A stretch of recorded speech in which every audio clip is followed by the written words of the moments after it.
So there's an upset in America today, and it seems that American people are getting fed up with people questioning our leadership in this nation. The fact that we have these mental health issues and crises in this country that have been neglected for years now. There's been actually way too many deaths that's been happening to these innocent public people because of our judges not doing their job to keep the public safe. Their intentions are to look out for the criminal more than the public. Imagine leaving your country of war to come to another country for safety only to end up dead. Even worse, this death could have been prevented if only our judges had done the right thing. If this country had a program that actually helped people suffering with mental illnesses such as schizophrenia. So authorities in North Carolina have released video footage of a very fatal and unprovoked attack and murder of a refugee from Ukraine. And the people of Charlottesville are calling for change. Iryna Zarutska. Look at her. She's absolutely beautiful. Now, I'm going to play parts of the video, not a lot of it. I'm sure a lot of you have seen it already. Where you can see she comes in and she just sits down. She walks in and then she heads straight to a seat without any thought of where she's sitting or who she's sitting by. And behind her is this guy with a red hoodie and long dreadlocks. Now, this guy had just gotten out of prison 5 years before and had had a few brushes with law since. Okay, let's watch a little bit of video, and I'm using Daily Mail's footage here. The 23-year-old walks in, minding her own business, sits down by this guy without a second thought. No idea of the danger she's in. And the guy seems to be struggling with himself when he stands up, grabs that railing, giving him more force to thrust that weapon into that innocent woman. He then changes his clothes and casually walks away. So what does this tell you? Well, it tells you that he knows immediately after doing that he did something that is not good. He knows whatever he just did was not going to be something that police are going to be happy about, and so he's changing how he looks. The only thing he's concerned about is someone not recognizing, who he is and what he did. In fact, on the video, you can see this residue dripping from his weapon. And it wasn't just a few spots of these passive drips. These drips littered several areas on that train.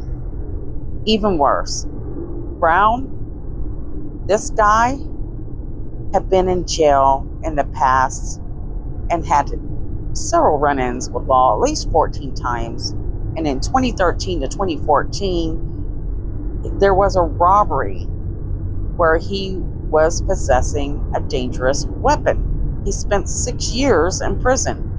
So about 2015 to 2020, just months after his release, he had assaulted his own sister. In January of 2025, Brown didn't like that fact the police were doing a welfare check. And he actually called 911. And the only information I have at this time is that he was misusing that 911 system. And he did that because he was upset with police. He was diagnosed with schizophrenia. So they have an idea that this guy is quite violent, that he's, threatened people. He's assaulted people. He's had dangerous weapons. Yet, he's free and on the streets. Now, I'm all for people getting help for their mental illnesses. But I'm also for making sure they're locked up if they're a danger. There's been far too many cases where children are dying, wives are dying, husbands are dying, and innocent people are dying because of a judge's incompetence to keep the public safe. And look it up. I'm not joking. They let these people out on bail. Sometimes they let them out without bail. Sometimes they give them a slap on the hand and a warning.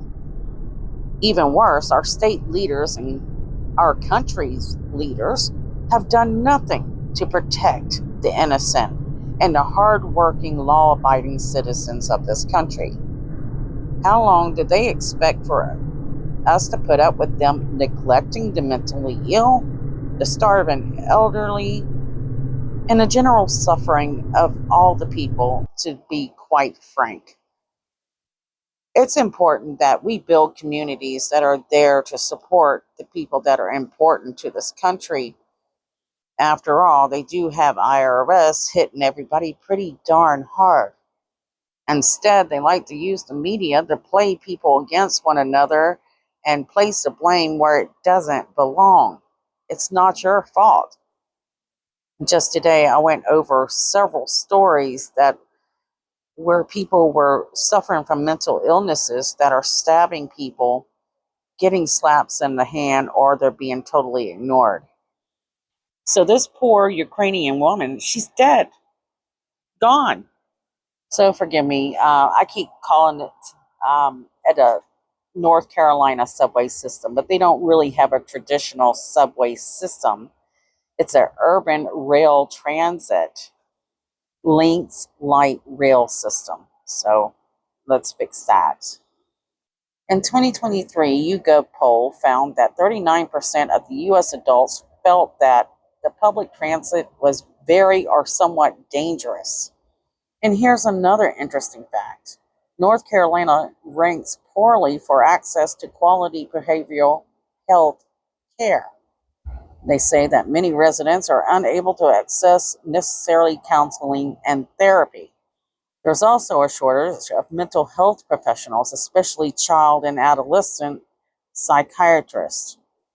This leaves their communities with insufficient support, guys. And of course, we all know that. We've known it for years. That's not all they have a shortage on, and it's many states, to be honest. They have a severe lack of state psychiatric hospital beds. So even worse, they're young people, youth, are showing high rates of depression, anxiety, and suicidal thoughts. Many of them are not receiving treatment. One of the main reasons, of course, of not seeking care is, firstly, it's not available, no matter how you try to make it look great. Uh, the cost and the cost of living, no one can afford the extras. There's also a very serious concern about the security on their railways there. They say there is no security personnel on the train car when this attack happened. And even a bigger problem, we have a trouble with the political fallout where this murder is going to be a bunch of pointing finger as always. It's drawn a serious criticism for our national political leaders who have placed the blame on local leaders. The truth is, it's every single one of them. These kind of things, these kind of attacks can be prevented, and they need to be prevented. You have that right. Make sure that you write your lawmakers, guys. Start doing something. So I'm going to do a little bit more research on this attack and see what I can get back to you. But I can tell you that this was probably one of the most cruel and heinous acts that I was able to witness a video of. It was disgusting, and the force of this attack was heinous. Don't forget about these girls out there missing. I've been trying to get some videos out there. I'm still working on a few others, but it's been really busy lately. But I'm working on it, guys. Make sure that you like, subscribe. You know, I absolutely love you guys to death. I hope you're having a great week. Hope you're all doing well. And please share one of the pictures of our missing girls on your social media today. Oh, before I close, here's a few things that people are posting like Elon Musk on this attack. They're basically shaming those judges. Do you agree with them? Share it in the comments below, guys. Love you guys, and I'll see you guys soon.